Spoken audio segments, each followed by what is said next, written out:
Hi guys, I am বন্দনা মুখার্জি।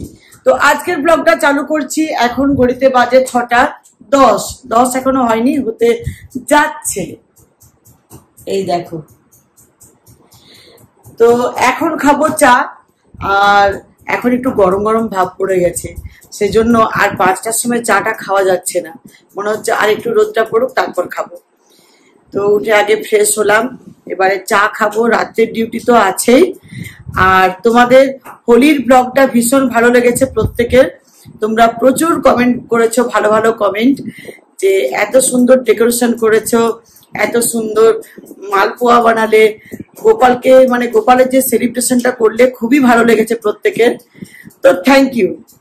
আর সত্যি এরকম celebration করে কিন্তু এক একটা পুজো পার্বণ কাটাতে আমাদের ভীষণ ভালো লাগে। যে কোনো অনুষ্ঠান একটু সেলিব্রেশন না করলে হয় না। তো চলো, এই চুলটা আজকে একটা পনি করে নিয়েছি, লম্বা হয়েছে, দেখতেও ভালো লাগছে বেশ। সে বাচ্চাদের মতো মনে হচ্ছে না? বাচ্চারা দেখবে চুল এরকম পনি করলে, ছোট আমি যখন ছোট ছিলাম না, মানে এইরকম একটা করে যখন এই পনি বানতাম সব ধরে, তো রোদ্দুরের দিকে যখন যেতাম এরকম করতাম, যত নড়তো অতটাই মজা লাগতো। তো আজকে বেঁধে পড়ে মনে হচ্ছে সেই রোদ্দুরে যাওয়ার মতো ব্যাপারটা লাগছে। আরো বেশি নড়াতাম, যত দেখতে পেতাম নিজের ছাওয়াটা আরো বেশি নড়াতাম। তো চলো, ছোট ছোট জিনিসগুলো দেখবে মনে পড়ে যায়, আর তখনই মনে হয় শেয়ার করে দিই। এই দেখো, আওয়াজ তো পাচ্ছ।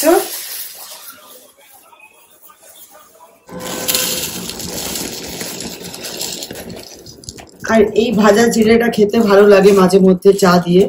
তো আজকে চা দিয়ে এটাই খাবো। কারি পাতা দেওয়া আছে, চানাচুর দেওয়া আছে। তো আজকে আমাদের এই যে চিড়ে ভাজা দিয়ে চা।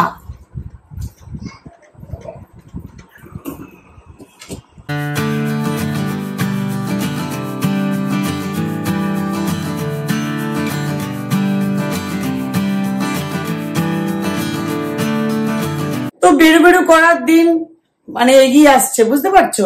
একটা একটা করে দিন যাচ্ছে। এই মাসটা শেষ হবে এবার মার্চ, তারপর একটা একটা করে আর একটা মাস মাঝখানে আছে। তো এতে তো দেখতে দেখতে কেটে যাবে। খুব আনন্দ লাগছে, এক্সাইটেড খুব।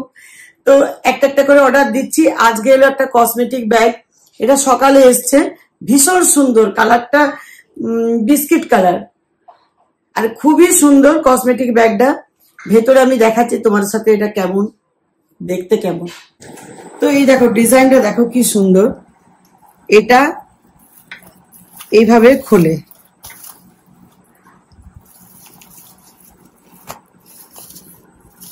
আর ভেতরে দেখো 4টে পাউচ আছে। হ্যাঁ, এগুলো কিন্তু রিমুভেবল। এই দেখো, এখানে আমি একটা,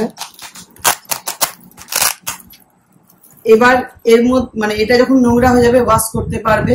আর এর মধ্যে দেখো অনেক কিছু চলে আসবে, অনেক কিছু চলে আসবে। মেকআপের জিনিস নিতে পারো একটাতে, একটাতে ইয়ে নিতে পারো, তোমরা জুয়েলারি নিতে পারো। আবার বড় আছে, এই দেখো এটা বড় সাইজ, বিগ সাইজ। এটা ছোট, এটা কিন্তু অনেক বিগ সাইজ, ছোট বড় মিশিয়ে আছে। এটা কিন্তু অনেক বড়, দেখো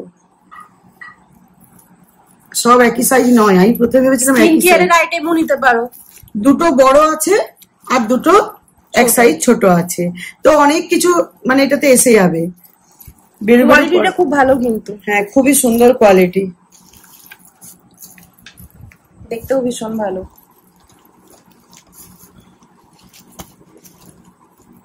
ওই মেকআপ ব্রাশ যেমন রাখে ব্যাগ হয় না, সেরকম টাইপের। এবার এটা আটকে দিলে এইভাবে। এবার টাইট করার সময় এই যে এটা ধরে টাইট করবে, কম বেশি করা যাবে।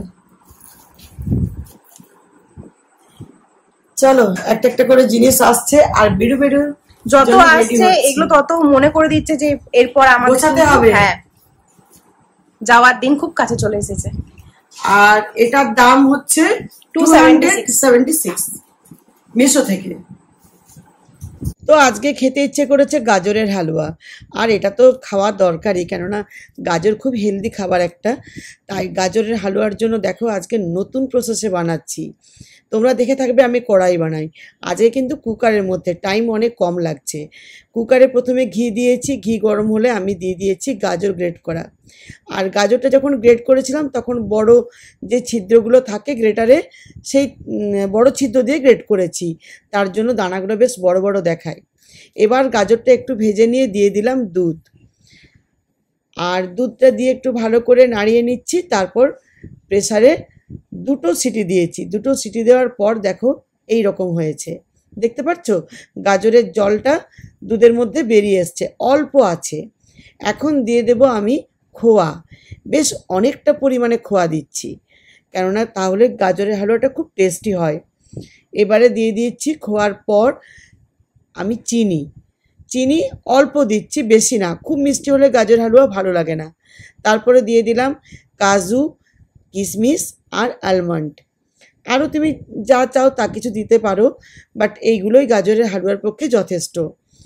তারপর ভালো করে একটু নাড়িয়ে নাড়িয়ে ওই যে দুধ আর জলের গ্রেভিটা ছিল সেটাকে শুকিয়ে নিলাম, একদম শুকনো শুকনো করে দিয়ে দিলাম ইলাইচি পাউডার। ব্যাস দেখো হয়ে গেল গাজরের হালুয়া। কত কম টাইমে হলো, আর দারুণ হয়েছিল, কালার দেখেই দেখো বুঝতে পারবে। তো তোমরা অনেকে জিজ্ঞেস করেছো যে গোপুর খাবার আমি কিভাবে বানাই।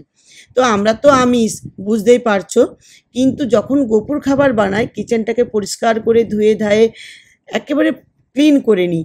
তারপর গোপুর বাসনপত্র তোলা আছে, সেই বাসনপত্রে গোপুর খাবার বানাই, আর জামা কাপড় পাল্টে নিই। আর যদি সকাল দিকে বানাই তাহলে তো চান টান করে বানানো কোনো ব্যাপারই না, আর যদি বিকেল দিকে বানাই তাহলে আমি হাত পা ধুয়ে শুধুমাত্র জামাটাকে চেঞ্জ করি। এই না যে আমি আবার রাত্রিরে স্নান করছি নতুন করে, বা আমি সেই দিন কিছু আমিষ খাচ্ছি না, কখনোই মিথ্যেটা বলবো না। আমি যখনই কিছু বানাই পরিষ্কার করে নিজেকে হাত পা মুখ ধুয়ে তারপর নতুন আবার কাঁচা কচলা কাপড় পরে গোপুর খাবার বানাই বিকেল হলে। আর সকাল হলে তো স্নান করে বানাই, ওটা তো বুঝতেই পারছো, কিন্তু কিচেনটা যেন ক্লিন থাকে। আজকে সকালে চান টান করে আমি গোপুকে নতুন একটা ড্রেস পরিয়েছি, যেটা হচ্ছে ধুতি পাটিয়ালা, আর দারুণ দেখতে লাগছে। তো গোপুকে ড্রেস চেঞ্জ করিয়ে দিয়েছি, নাইট ড্রেস পরিয়ে আমি দুধ বিস্কিট খাওয়াচ্ছি সন্ধে দিয়ে।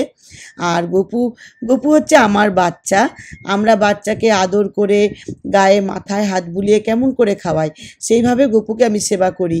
একটা বাচ্চার কাছে মায়ের মমতাটাই হচ্ছে সব থেকে বড়। তো আজকের ব্লগটা আমি খুব ছোট্ট মতো বানিয়েছি, আবার সামনে যে নেক্সট ব্লগে আসছি বড় ব্লগ নিয়ে আসছি। Good night, sweet dream.